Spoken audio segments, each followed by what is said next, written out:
raconter quelque chose qu'on a vécu dernièrement. Est-ce que vous pouvez tapoter, partager? J'aimerais que si vous avez des filles surtout, des femmes, merci pour les cadeaux qui défilent, merci, vous êtes gentils. Et je voudrais que vous écoutiez, on va poser beaucoup de questions. Dernièrement, Aurore a été opérée et elle va vous expliquer un peu ce qu'elle a vécu. Donc, je vous demande d'être attentif, de taguer, de partager parce que beaucoup de femmes souffrent de ça, beaucoup de jeunes. Moi-même, j'ai souffert, mais bon, je ne sais pas si c'est parce qu'elle elle a eu la grâce d'avoir un papa qui surveille. Le papa a dit on doit saigner, on doit aller jusqu'au bout. On a traversé des moments difficiles. Elle s'en est sortie, elle a dit qu'elle veut parler pour que vos fils et vos filles... Tout cute! Vos fils et vos filles, merci beaucoup. Vos fils et vos filles, ben, soient édifiés. Donc, même si vous êtes un homme, s'il vous plaît, restez, suivez avec nous. Vous allez nous... On a besoin de vous. Voilà. À toi la parole, ma grande. Ok. Déjà, vous pensez que le sujet, il traitera de quoi? On ne sait pas. J'ai été opérée de quoi? Changement de sexe? Oh my God! Oh mon Dieu! Non. Changement de sexe. Mais toi, vraiment, my God. Parce que... Je n'ai pas changé de sexe, je suis née. Vous entendez ce qu'elle dit là devant sa mère? Ah, le dit parle des offres. On dit de parler fort. Je pense que tous ceux qui étaient là, ouais, je vais la doter. À ce moment, ils se sont dit, on dit réduction, ma mère. oh my God! Moi, j'avais fait ça, mais ça n'a pas tenu. Regardez, c'est devenu ça encore. Ça finit toujours par descendre. Donc, réduction, ma mère, là. Endométriose, on est sur la bonne voie, mais ça ne me concerne pas. Dieu merci. Mais on est sur le sujet de la gynécologie. Mais elle n'était pas loin, endométriose, elle n'était pas loin. Donc, je t'offre un voyage à Dubaï. Parce que t'as été... Tu as quel âge? Tu dépends de moi, tu viens au... Fibromes, il y a eu des fibromes, SOPK. Vous êtes dans la... Tapoter. Vous êtes brûlant. Donc, je vais vous parler d'un problème dont j'ai souffert pendant 8 ans. 8 ans, can you imagine? Donc j'ai été opérée il n'y a pas longtemps comme ma mère l'a dit. Et que vous partagez l'histoire à vos sœurs, vos mères, vos petites sœurs, vos frères aussi. Parce que moi j'ai des grands frères qui sont supportive. Souvent ils m'envoient des vidéos pour comment atténuer les douleurs des règles et autres. Pourquoi? Parce que mes symptômes sortaient de la norme. C'est-à-dire que je vomissais, j'avais le vertige, je n'avais plus de force. Quand je mangeais, je rendais. Écoutez, quand je devais prendre des médicaments qui étaient très, très fortement dosés, par exemple le tramadol, pour ceux qui connaissent, Codoliprane, pour ceux qui connaissent, Spasfon, Antadis. J'avais, vous savez, les commodes, là, les chevets de l'étable de nuit. J'avais tout un tiroir qui était rempli de médicaments parce que il fallait que pendant cette période du mois, là, je puisse... être au taquet et je devais aller en cours. Donc, c'était assez compliqué. J'avais le vertige, je vomissais, constipation, transit intestinal coupé. Et c'est comme si je ressentais une boule du côté où j'avais super mal. Mais une boule à tel point que je formais des points comme ça. Je me donnais des coups pour casser la boule parce que je me disais, mais attends, il faut que le transit passe parce que ça me fait mal. Je me tordais, je suis très résistante à la douleur depuis que je suis petite. Maman, tu pourras en témoigner. Je me souviens que, par exemple, quand on nous coiffait, mes soeurs et moi, il y avait une dame qui coiffait, elle faisait super mal, mais moi, à chaque fois, je restais comme ça, genre, je pleurais pas et je voyais mes soeurs, ça fait mal et tout ça. Et je sais que je suis résistante à la douleur. Sur une échelle de 1 à 10, j'allais te répondre, j'ai mal à 2, par exemple, alors que je me considère comme résistante à la douleur. Donc, quand la preuve, une fois que excuse-moi, il y avait eu un accident à la maison, tu t'étais presque percé le tympan avec la table basse et on t'a emmené pour opérer pour coudre. On l'a cousu à vif. Ils avaient dit qu'on ne pouvait pas faire d'anesthésie parce que c'était déjà, ça gisait et puis c'était au niveau de la tête. Et puis la fille, elle n'a pas bougé. Elle n'a pas dit aïe et je suis restée là dehors, c'est le papa qui était dedans et même le personnel médical dit mais elle est incroyable cette petite. Elle a même pas dit un mot pas intéressant pour dire que elle sait supporter la douleur, mais c'était voir ma fille pendant des années se tordre de douleur pendant la période des menstrues.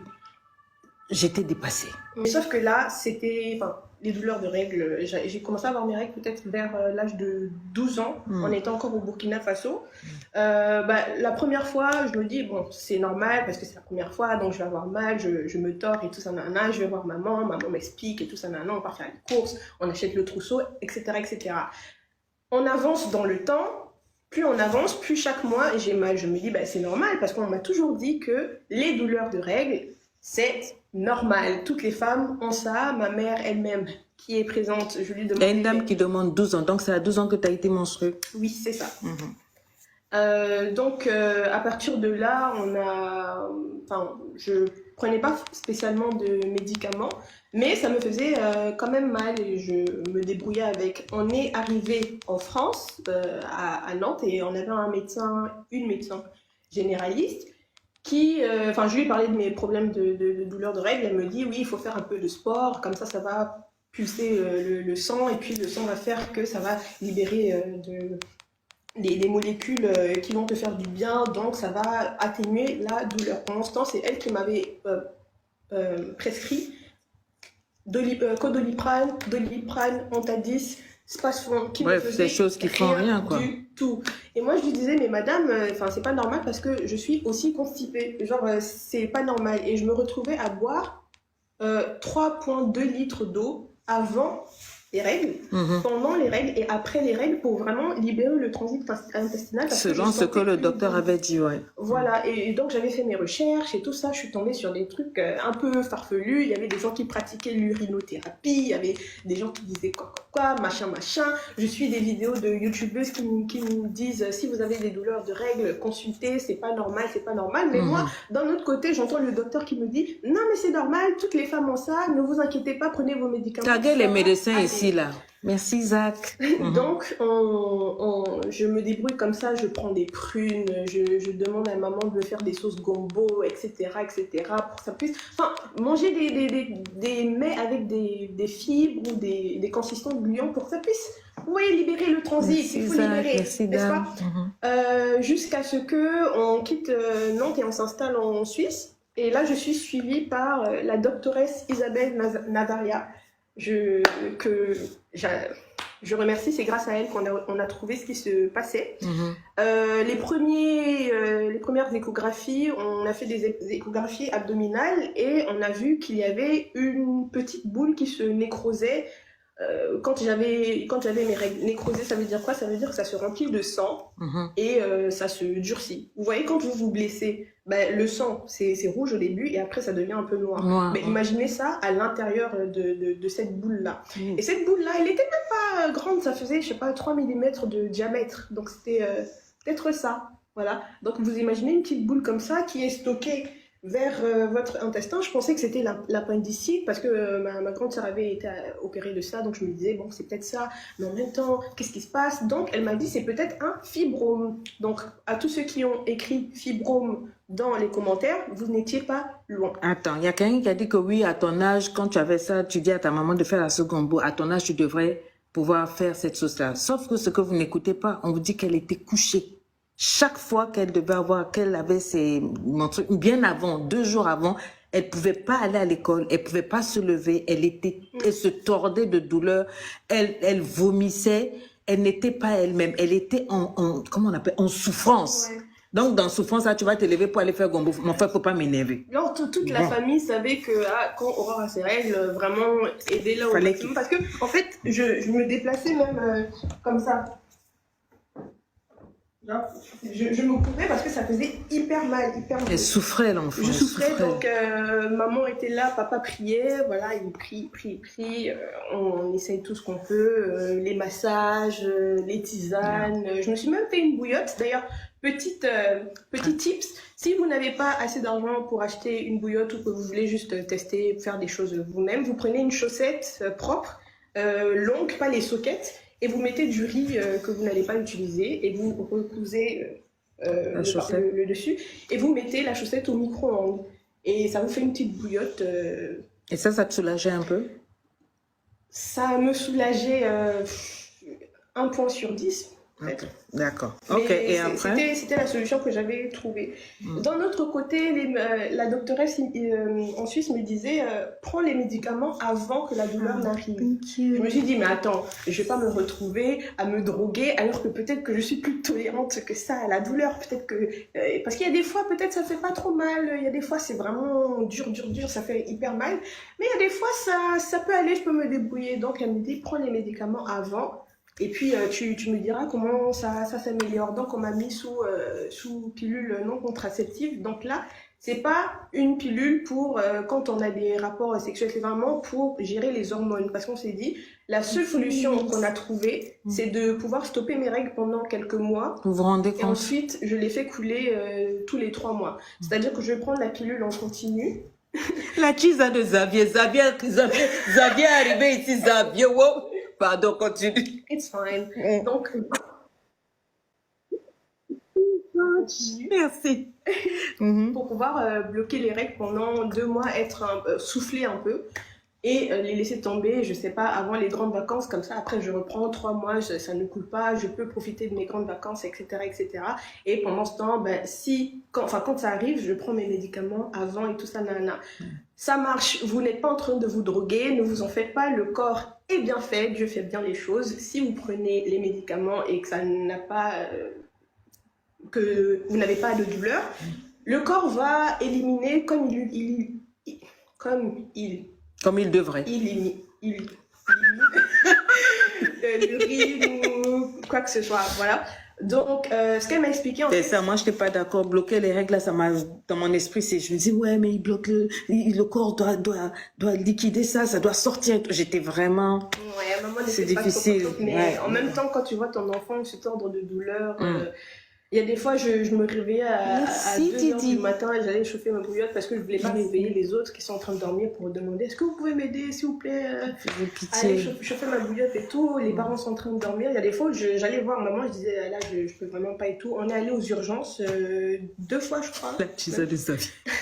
2 fois, on est allé aux urgences parce que ça n'allait vraiment pas. Ils m'ont mis les perfusions avec de l'eau pour pouvoir me libérer de ce calvaire, mais ça ne fonctionnait pas. Donc, pour revenir aux médicaments, ce que ma doctoresse a expliqué, c'est que si vous prenez le médicament avant la douleur, si vous voulez, on va dire, il y a des petites molécules qui sont là et qui vont s'étendre. Si vous prenez le médicament avant, c'est comme s'il y aura des gardes du corps et dès qu'ils vont commencer à vouloir à faire grandir la douleur, eux ils vont venir neutraliser. En fait c'est ça qui se passe. Donc vous n'êtes pas en train de vous droguer si vous prenez les médicaments avant la douleur de règles.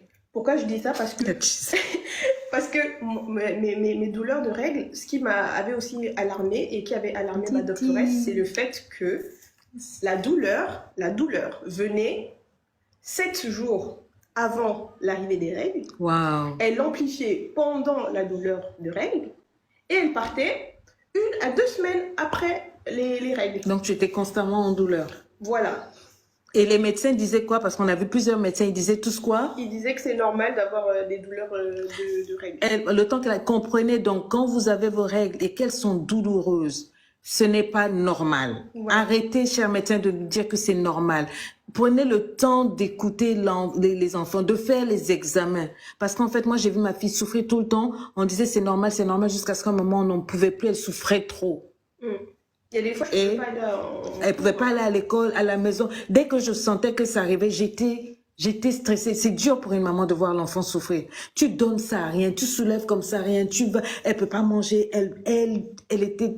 Et tu vas voir tous les médecins te dire, ah non, toutes les filles, moi-même j'ai souffert de ça. Si j'avais su vraiment, on aurait peut-être vérifié autre chose. Ok, et là, après... Une des raisons pour laquelle on pensait que c'était un fibrome, c'est parce que au niveau de la communauté africaine, ce que ma doctoresse a dit, même sur Internet, vous allez retrouver les informations, c'est que les fibromes sont héréditaires. Donc, j'ai demandé à maman, est-ce que tu avais des règles douloureuses? Elle m'a dit oui. J'ai demandé à mes grandes sœurs, est-ce que vous avez des règles douloureuses?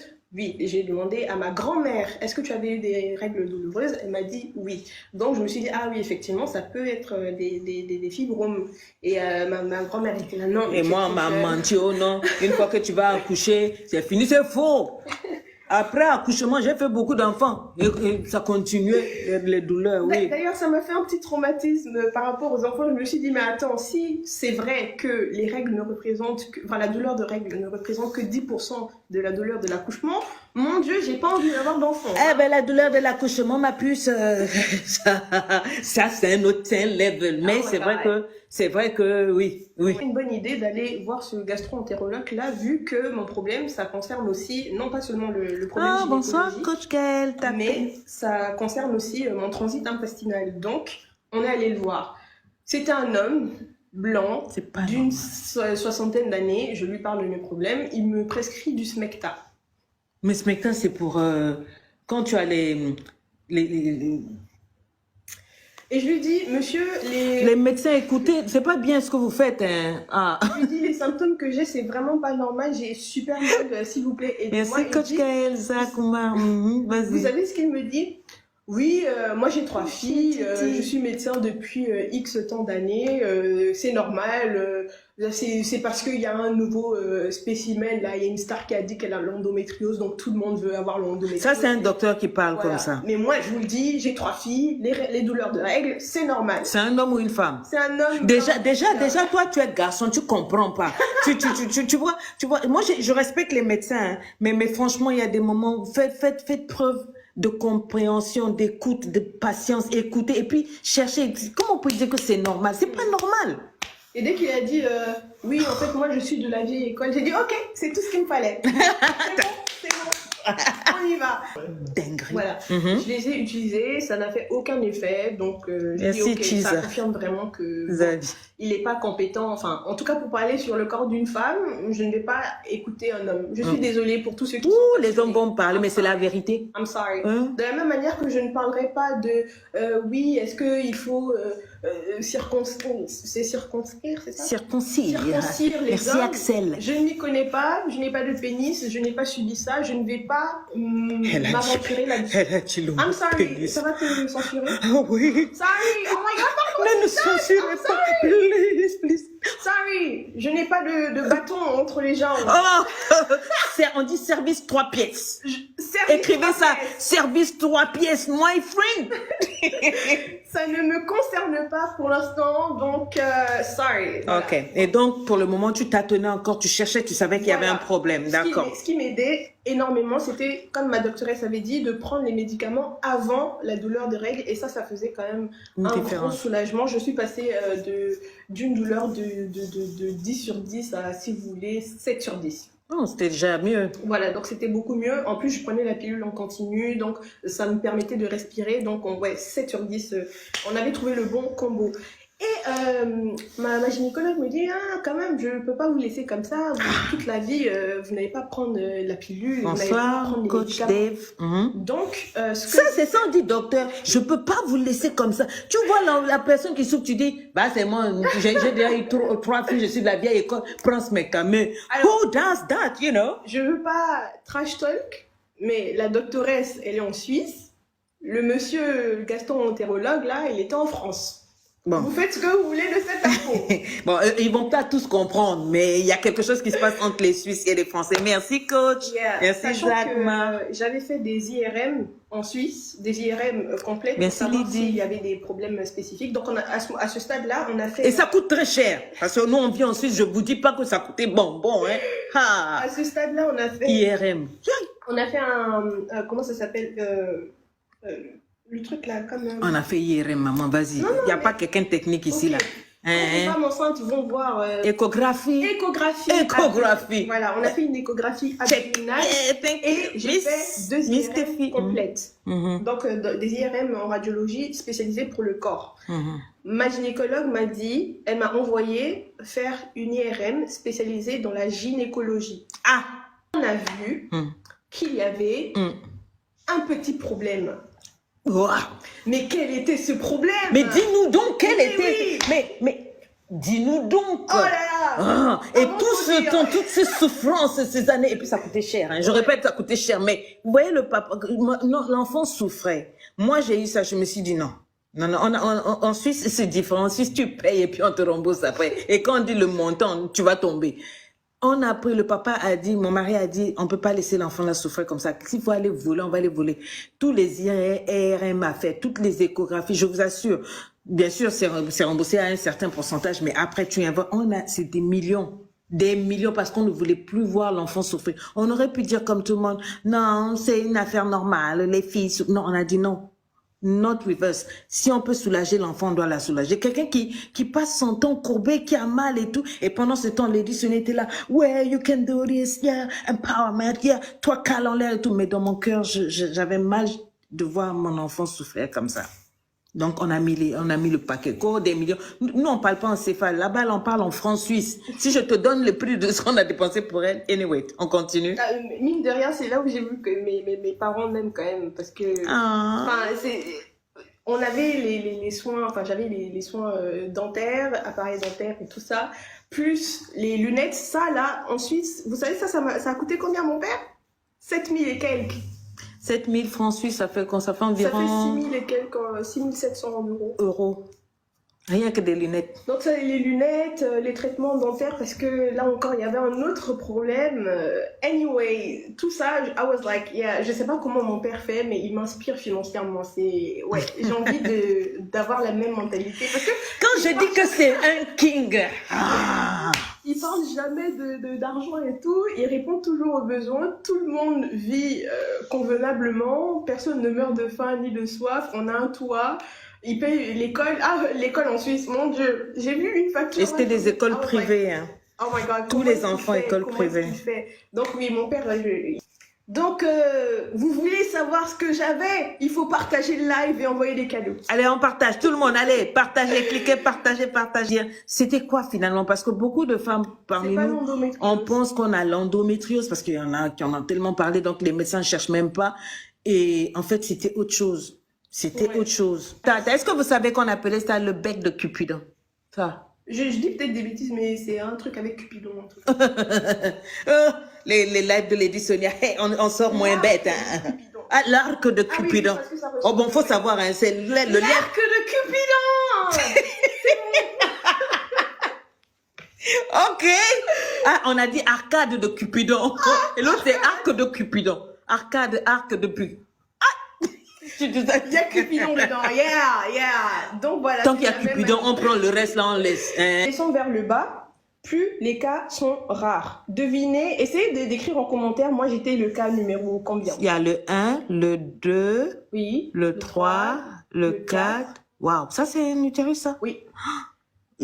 Oh my God. Et écrivez, vous pensez que je suis à quel niveau? Il y a le 1, le 2, le 3, le 4, le 5. Ah, d'autres mettent 5. Beaucoup sont en train de mettre le 5. Beaucoup. Ceux qui ont dit le 5.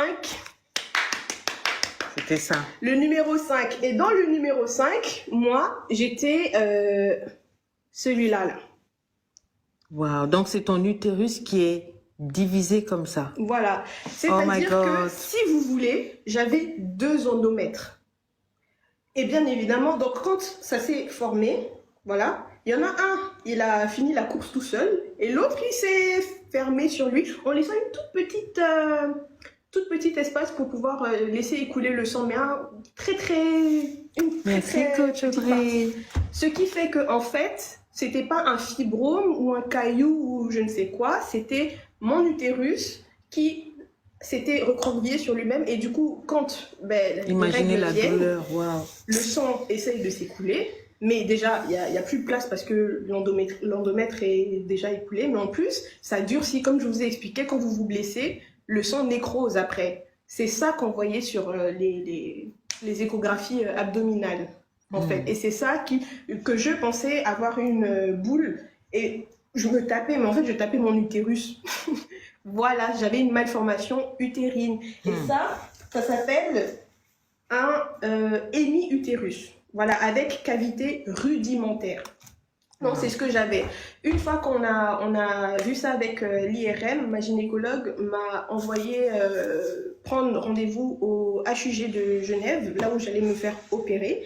Et celui qui allait m'opérer, elle m'a dit, ça c'est la crème de la crème. J'ai travaillé avec lui depuis 10 000 ans. Il fait bien son travail. Tu peux aller avec toute ma ma bénédiction, ma confiance. I was like, okay, I'm gonna trust you because it's a man, tu vois, c'est un homme. Est-ce que t'es sûre que... Elle a dit, vas-y, Aurore, vas-y. I was like, ok, on tente le tout pour le tout.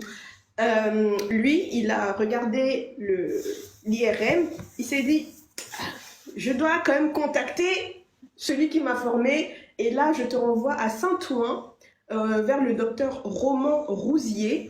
Elle fait exprès de vous dire les noms des hôpitaux et des médecins comme ça. Si vous avez cette possibilité, vous les contactez. Si vos médecins continuent de vous dire c'est normal, faites un peu comme on a fait la IRM, gynécologique, échographie et tout. C'est pour ça que je voulais que vous taguiez et que vous partagez cela pour aider beaucoup de gens qui souffrent. Voilà, imaginez, elle regardait ça. Anyway. Random girl, est-ce que je peux enfanter? On y viendra On y après. vient, mais... Le docteur de Saint-Ouen a confirmé qu'il s'agissait d'une malformation hémi-utérus. Suite à ça, on a... Entre parenthèses, je m'en suis voulu hein, quand elle est venue dire que c'est... ouais. Depuis le ventre. Le ventre, je m'en suis voulu, je me suis culpabilisée, je me suis dit, ah, mais... C'est pas ta faute, maman, c'est pas ta faute. Ah non, sincèrement, ça, je m'en suis voulu. J'ai dit à mon mari, ah, mais qu'est-ce que j'ai pu faire? J'ai jamais fait d'avortement, j'ai jamais eu de fausse couche, l'enfant là. Donc, qu'est-ce que j'ai pu faire pendant la grossesse qui a pu faire que ça m'a affecté? Tu sais que tu t'en es voulu parce que tu étais là en mode, mais non, elle me parle de quoi? Malformation, moi, mon enfant. Et puis je disais au nom de Jésus, sans effet. Après j'ai dit, est-ce que donc tu pourras pas avoir des enfants? Elle a dit, maman, pourquoi tu penses aux enfants d'abord ma santé? Mais je me suis dit, mais qu'est-ce que j'ai transmis à l'enfant? C'est beau, maman. Non, mais j'avais compris que tu t'en voulais parce que même si moi je suis une mère et qu'on me dit, oui, ton enfant, il y a une malformation, je vais aussi culpabiliser de savoir est-ce que j'ai fait quelque chose pendant la grossesse qui a lead à cette situation-là. Gay, on dirait, tu es bête dès que j'étais la Chisa de Xavier à cette époque. Tu es bête jusqu'à, il n'y a pas reste. On continue. Et du coup, j'ai été hospitalisée pendant 3 jours. On a fait une laparoscopie. Yaï! Je vais me blesser. Au lieu de me Répète-moi ça. Une laparoscopie. Est-ce que toi, tu connaissais laparoscopie? Il faut venir dans les lives de Lady Sonia pour entendre ça. Quand tu parles à quelqu'un, tu dis, mais je viens de faire une laparoscopie. Ouf, tu te donnes un genre. Boum, aïe. On a fini avec ça. Il y a une personne qui a demandé à partir de quand est-ce que j'ai remarqué. Mais en fait, depuis que j'ai... on va dire sur les 8 ans où j'ai eu mes règles, on va dire 6 ans. 8 ans que tu as eu... Ils vont dire qu'elle a eu ses règles à 8 ans. Non, hein. Il y a des gens qui ne comprennent pas le français. J'ai eu mes règles à 12 ans, mes menstruations à 12 ans. Et depuis les 12 ans... Laparoscopie. Voilà. J'ai remarqué... je me suis sentie intelligente quelques instants, laparoscopie. Donc la laparoscopie, c'est quoi? C'est au lieu de faire une césarienne, donc de m'ouvrir tout le bas du ventre pour pouvoir trifouiller et tout ça, l'objectif de l'opération, c'était quoi? C'était de m'enlever cette partie de l'utérus là qui ne va me faire plus de mal que de bien. Donc, on allait faire une laparoscopie. Laparoscopie? On va faire quelques petits trous de 2 à 3 cm en dessous du nombril. Depuis là, ils sont en train de chercher ton âge. Quand tu as quel âge là où tu parles? Tu as quel âge là où tu es là? Ah. J'ai 86 ans. Merci, on continue. Il y a une personne qui a trouvé, c'est très bien. Donc, 2 à 3 cm en dessous du nombril et 3 autres juste au-dessus de la partie féminine. Et après, à mon réveil, il y avait papa, maman et tout ça. J'étais là, j'avais porté un manteau noir, une casquette noire. Ouais, et tu m'as filmé, et l'a envoyé sur le groupe de la famille. I was like, Mom, my reputation, come on. Elle pensait à sa réputation. J'ai dit, ma chérie, là où tu es là, tu viens de imaginer l'enfant. Avant qu'on arrive à... Je sais qu'on va bientôt chuter. Quand elle était dans le bloc, j'ai fait une vidéo que je n'ai jamais postée. La vidéo est là. Je circulais dans la chambre. Elle a mis plus de temps que prévu. Normalement, je crois que tu devais faire 2 heures de tout. Ah oui, l'opération s'est très bien passée. Voilà, je vous ai montré une petite vidéo pour ceux qui ont vu derrière de quand je suis sortie du bloc opératoire. Ils n'ont pas vu. Ils ont vu la vidéo. No, my reputation, you know what? Just so you know, like... On veut voir. It's too intimate, je suis encore dans les vapes. Et donc, ça s'est super bien passé. Le temps me remettre avant de pouvoir partir. Et j'ai rien senti. Et quand le médecin est venu la voir, quand elle est sortie de là, la première question de Lady Sonia d'après vous, c'était quoi? Est-ce qu'elle peut avoir des enfants? Le monsieur a éclaté de rire, il a dit, mais bien sûr. Mais ça, j'avais la réponse déjà depuis de ma gynéco, que je suis allée voir après l'opération, parce que c'est quand même elle qui me suit toujours d'ailleurs. Et donc elle m'a dit, bon, enfin le docteur qui m'a opéré m'a dit, comme on a... Les deux utérus étaient très proches et qu'on a dû le couper un peu. Donc ça fait une petite lésion qui fait que si tu veux avoir un enfant, ben, ton ventre, ton utérus va grandir pour pouvoir laisser place à l'enfant. Mais il faudra que tu sois suivi de très près pour pas que cette petite cicatrice-là s'ouvre ou déchire ou fasse quelque chose avec une pregnancy compliquée. Et ils veulent connaître le nom, donc de quoi tu souffrais. On appelle ça quoi? J'avais une malformation qui s'appelle EMI, H-E-M-I, utérus. Donc, semi-utérus. Écrivez ça un peu. Semi-utérus, si vous voulez. Un hémi-utérus. Semi-utérus. Donc, tu avais un semi-utérus pendant toutes ces années. Les médecins nous disaient, please help us. Les médecins nous disaient c'est normal, c'est l'endométriose. Tout le monde parle d'endométriose et c'est normal d'avoir mal, alors que non, c'est pas normal. Imaginez, on aurait laissé ça. Il y avait une malformation dans le corps de mon enfant. Et c'est parce qu'elle souffrait trop qu'on a dit, bon, ben, on va pousser, quitte à payer des millions, on a payé extrêmement cher. Et on a fait tous les examens et ils ont découvert qu'en fait, elle avait un utérus qui était à moitié séparé en deux et donc elle souffrait. Et donc, ils ont rectifié. Et puis, donc, on attendait les premières menstrues après ça pour voir. Et effectivement, enfin, elle a juste senti que c'était arrivé. Puis elle a dit, ah maman, c'est bon, c'est arrivé, je n'ai pas souffert, j'ai rien, tout va bien. En tout cas, depuis, tu vas bien, comment tu vas? Je vois qu'il y a un peu plus de monde que tout à l'heure, donc je rappelle les symptômes. Je vomissais, j'avais des vertiges, j'avais des constipations, à tel point que je me donnais des coups dans le ventre pour pouvoir casser la boule, donc je ressentais une boule. J'avais des douleurs de règles avant, pendant et après les règles.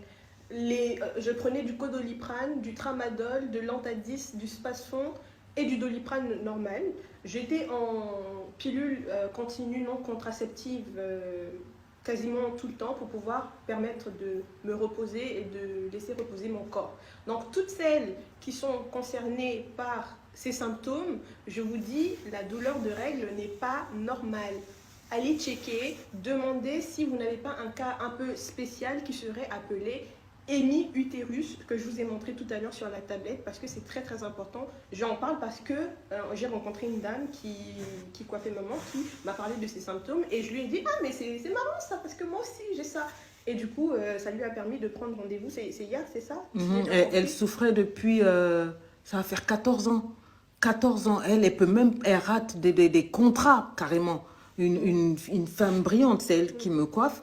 Elle rate des contrats, les clients, elle ne peut pas voyager, tout. Quand elle a ça, 2 jours avant, elle est couchée, 2 jours après, elle est couchée, 5 jours. Donc, il y a toutes ces périodes-là, elle ne peut pas, elle perd. Je lui dis, mais c'est pas possible. Sur mon TikTok, vous allez tomber sur ma page. Ah, ben, elle a mis Black Bear. C'est même épinglé, mais t'es quand même gonflé. Non, mais c'est pour l'heure. Maman, oui, tu profites, hein. Tu profites pour faire ta petite pub. Ben, ceux qui veulent sur Instagram, c'est ça. Mais non, mais. You can't see, oh my God! Oh my God! Jay, merci pour les jolis cadeaux. Est-ce que Aurore peut faire quoi? Une vidéo, c'est ça? Il y a quelqu'un qui demandait les noms. Mais, les noms, oui. Demandez le docteur Roman Rousier, pour ceux qui sont en France. Il est dans un institut Pasteur, je crois. Non, les hommes, on demande si les hommes peuvent capturer. Oui, pour si vos sœurs. Oui. Vos sœurs souffrent. Vos fiancés souffrent. Quand elle est en rêve, tu vois pas qu'elle est bizarre? Tu ne peux pas l'aider. Dis-lui, j'ai suivi un live de Lady Sonia. L'autre mot, c'est quoi? La paroscopie. Tu lui dis, elle a parlé de la paroscopie. Je dis, mais la go va tomber fin. Elle va dire, mais le gars, il a le charisme qui en... Il a parlé de la paroscopie. La paroscopie. Mon frère, quand tu vas même la draguer, tu dis, ma chérie, tu sais que moi, je suis un abonné de Lady Sonia. Je suis un man boss, moi. Est-ce que tu connais la paroscopie? Oh, la go va dire, mais c'est quoi ça? Tu dis, oh. Mais je suis un homme cultivé. Tu vois, juste le mot là. Tu as mis la goutte dans ta poche. Depuis là, tu es en train de draguer la fille avec tes grosses lunettes, ton front dégarni. Tu n'as même pas fait le contour. Tu n'as même tu n'as pas le feeling de draguer comme il faut. Mais parce qu'elle pense que tu es un polar. Elle pense que tu es un petit tombé. Oh, mais tapoter ici, là, on est en train de parler. Mais quand tu lui parles, tu lui dis, mais je viens en mode la quoi? Laparoscopie. Je viens en mode laparoscopie. Ça a du mal à la tête. Ici. Je viens en mode laparoscopie. La go s'arrête et dit, mais tu dis quoi? Tu dis, oui, laparoscopie. Et là, tu macacoules un peu. Tu chambres un peu. Tu dis, mais là, tu sais, je pensais la dernière fois à ce phénomène-là, laparoscopie. Et oui, je me disais que, oh, la go va dire, mais mince. What is it, right? Mais c'est ça, man. C'est une histoire de laparoscopie. Et puis tu prends ton air le plus sérieux, et puis tu fais taper ton pied, puis tu vois, non, tu fais briller la montre là. Et puis quand il te parle, tu dis, oui, quoi, tu pensais que j'étais un de ces gars? Non, mais moi, c'est level. Lady Sonia, elle a parlé de level. Mais oui, et chez nous, on parle de laparoscopie, on parle de sémi-utérus. Donc, il faudrait peut-être que tu vérifies, parce que j'ai vu que tu avais mal la dernière fois. Mais là, vas-y, mais j'ai épousé, mais un dieu. This is what we call a king.